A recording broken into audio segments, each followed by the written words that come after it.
बच्चों, आज हम लोग देखेंगे general circulation of the wind, यानी हवा की सामान्य गति। कल हम लोगों ने देखा था कि विभिन्न पृथ्वी की सतह पर विभिन्न वायुदाब पेटियों का निर्माण किस प्रकार होता है। इसके दो कारण थे, पहला गतिक और दूसरा तापजनिक। ताप तथा अन्य कारकों के कारण पृथ्वी की सतह पर अलग अलग वायुदाब का निर्माण होता है। विषुवत-रेखीय क्षेत्रों में खास करके 0 डिग्री से 5 डिग्री अक्षांशों के बीच निम्न दाब का निर्माण होता है। 30 डिग्री से 35 डिग्री अक्षांश के बीच दोनों गोलार्धों में उच्च वायुदाब का निर्माण होता है। 60 से 70 डिग्री अक्षांशों के बीच दोनों गोलार्धों में निम्न वायुदाब का निर्माण होता है और ध्रुवीय क्षेत्रों के ऊपर उच्च वायुदाब का निर्माण होता है। आपको पता है कि हवाओं का बहना हमेशा उच्च दाब से निम्न दाब की ओर हुआ करता है। जैसे पानी ऊंचे क्षेत्र से नीचे क्षेत्र की ओर बहता है, वैसे ही हवाएं उच्च दाब क्षेत्र से निम्न दाब क्षेत्र की ओर हमेशा बहती हैं। तो अगर हम इस तथ्य को ध्यान में रखें तो हवाओं का बहना 30 डिग्री से 35 डिग्री अक्षांश वाले उच्च वायुदाब के क्षेत्र से दोनों तरफ ध्रुवों की ओर ध्रुवों की ओर और विषुवत रेखा की ओर दोनों तरफ होगा। विषुवत रेखा की ओर सालों भर ये हवाएं बहती हैं और इन्हें व्यापारिक पवन के रूप में जानते हैं। विषुवत रेखा के पास दोनों गोलार्धों से आने वाली व्यापारिक पवनें जब आपस में मिलती हैं तो जिस क्षेत्र में मिलती हैं उस क्षेत्र को अभिसरण क्षेत्र कहते हैं। विषुवत रेखीय अभिसरण क्षेत्र कहते हैं, इंटरकन्वर्जेंस ट्रॉपिकल जोन, अर्थात उष्णकटिबंधीय अभिसरण क्षेत्र कहते हैं। लेकिन 30 डिग्री से 35 डिग्री अक्षांशों से ध्रुवों की ओर जब हवाएं बहती हैं तो ये बहती ध्रुवों की ओर हैं, लेकिन कोरियोलिस बल के प्रभाव के कारण तथा पृथ्वी के घूर्णन के प्रभाव के कारण ये हवाएं पश्चिम से पूरब की ओर बहने लगती हैं, जिसके चलते इन्हें पछुआ पवन कहते हैं। यही हवाएं दोनों गोलार्धों में 60 डिग्री से 70 डिग्री अक्षांशों के बीच पहुंचती हैं पछुआ पवन के रूप में, और जैसे जैसे ये हवाएं पछुआ पवन वाली हवाएं जैसे जैसे आगे बढ़ती हैं वैसे वैसे इनकी गति तीव्र होती जाती है। चूंकि दक्षिणी गोलार्ध में सागर का विस्तार ज़्यादा है, इसलिए इनकी गति भी आगे बढ़ने के साथ साथ और तीव्र होती जाती है। तो इसलिए अक्षांश के आधार पर इसका अलग अलग नामकरण किया गया है। जैसे 40 डिग्री पर चिकता 40, गरजता 50, 60, 60, इस तरह से इनका नामकरण किया गया है। लेकिन जब ये हवाएं 60 से 70 डिग्री अक्षांशों के पास पहुंचती हैं तो इनका मिलन ध्रुवीय क्षेत्रों से आने वाली भारी और ज़्यादा ठंडी हवाओं से होता है, और ये दोनों हवाएं जब आपस में मिलती हैं तो शीतोष्ण कटिबंधीय चक्रवात का निर्माण होता है।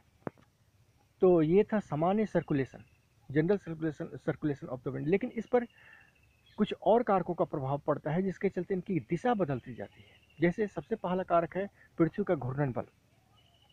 घूर्णन बल के कारण चूंकि अपकेंद्रीय बल पैदा होता है जो पृथ्वी की सतह से बाहर की ओर इनको ठेलता है, और इसी अपकेंद्रीय बल के कारण कोरियोलिस प्रभाव उत्पन्न होता है, और इस कोरियोलिस प्रभाव के कारण हवाओं की दिशा जो है वो बदल जाती है।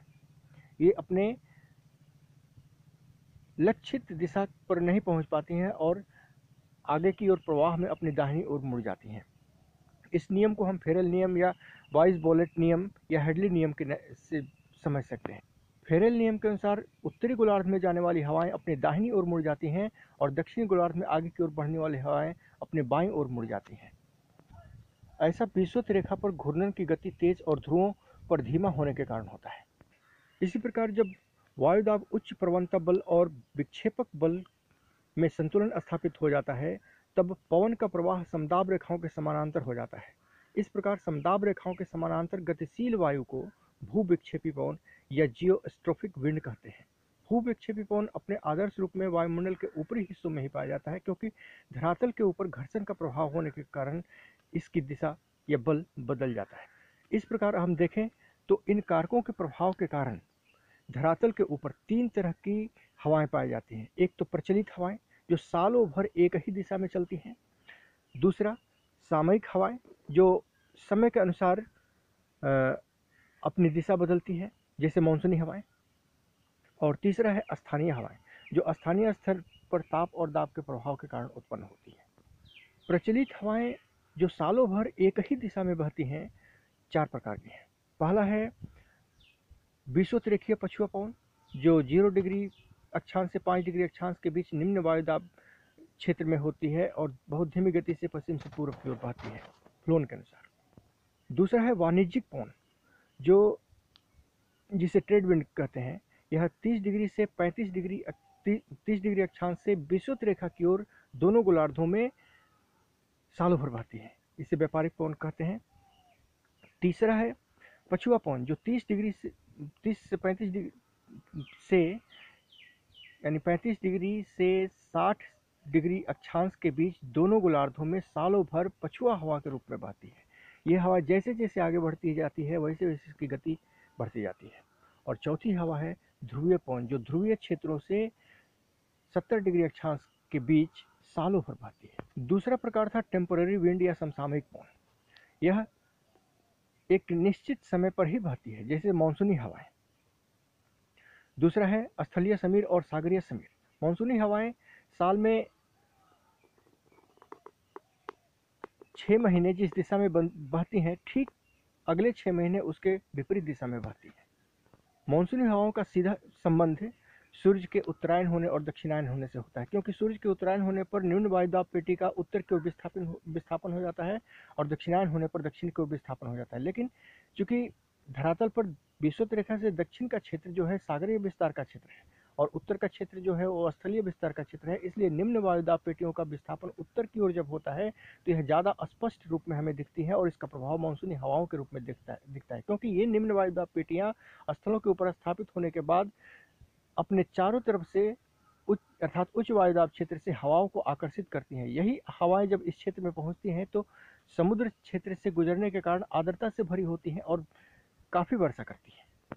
इसी प्रकार तीसरा प्रकार है स्थानीय हवाएं। स्थानीय हवाओं में फोन, जो कि आल्प्स से नीचे उतरती है, चिनुक, जो कि उत्तरी अमेरिका और कनाडा में रॉकी से नीचे उतरती है, लू, हरमट्टन, बर्ग, सिमून, सिरक्को, काराबुरान, ये सारी हवाएं स्थानीय हवाएं हैं। स्थानीय हवाओं में 2 प्रकार की हवाएं हैं, एक तो गर्म हवाएं और दूसरी ठंडी हवाएं। गर्म हवाएं क्षेत्र को गर्म कर देती हैं और ठंडी हवाएं क्षेत्र को ठंडा कर देती हैं। इन हवाओं में भी एक ऊपर से नीचे की ओर पर्वतीय ढाल के सहारे उतरने वाली हवाएं होती हैं, जो कि उतरने के साथ गर्मी पैदा कर देती हैं। जैसे चिनुक, गर्मी जैसे ही नीचे उतरती है गर्मी पैदा करती है, बर्फ पिघल जाती है और उससे गेहूं की कृषि को पानी मिल जाता है।